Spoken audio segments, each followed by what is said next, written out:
नमस्कार, मी शीतल. माझ्या चॅनलमध्ये तुमचं मनापासून स्वागत आहे. तर आज आपण बनवणार आहोत मटर पुलाव. असा तर मटर पुलाव बऱ्याच पद्धतीमध्ये बनवला जातो, पण हा मी माझ्या पद्धतीने बनवण्याचा प्रयत्न केलेला आहे.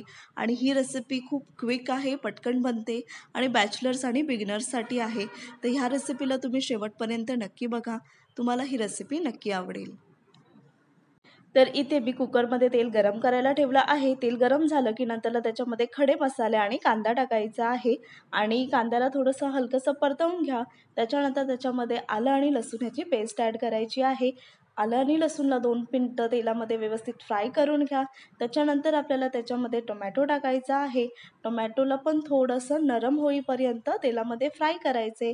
त्याच्यानंतर हळद टाका, लाल तिखट ॲड करा, धने आणि जिरे ह्याची पूड ॲड करायची आहे आणि मग नंतरला ह्याच्यामध्ये आपल्याला थोडासा गरम मसाला ॲड करायचा आहे. ह्या सगळ्याला व्यवस्थित नंतरला आपण मिक्स करून घेऊया. मिक्स करून घेतल्यानंतर आपण ह्याच्यामध्ये थोडंसं दही टाकणार आहोत आणि त्याला मिक्स करूया. दही टाकणं हे ऑप्शनल आहे, तुम्ही नाही टाकलं तरीसुद्धा चालेल. त्यानंतर ह्याच्यामध्ये हिरवे वाटाणे टाकलेले आहेत, त्याला व्यवस्थित मिक्स करा आणि मग नंतरला रोजच्या वापरातला तांदूळ ह्याच्यामध्ये धुवून स्वच्छ टाकायचा आहे. तांदूळ टाकल्यानंतर त्याला व्यवस्थित मिक्स करा.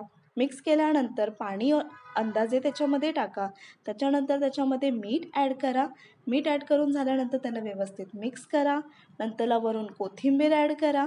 कोथिंबीर टाकल्यानंतर ह्याला 2 शिटी येईपर्यंत आपल्याला शिजवून घ्यायचं आहे. तर 2 शिटीनंतर हे रेडी आहे आणि खूप इझी आहे. मी स्वतः जेव्हा खूप घाईमध्ये असते तेव्हा हे बनवणं जास्त प्रेफर करते आणि ट्रस्ट मी टेस्ट खूप चांगली लागते, कारण की आलं लसूण आणि वगैरेने छान लागतं. तर कशी वाटली कमेंटमध्ये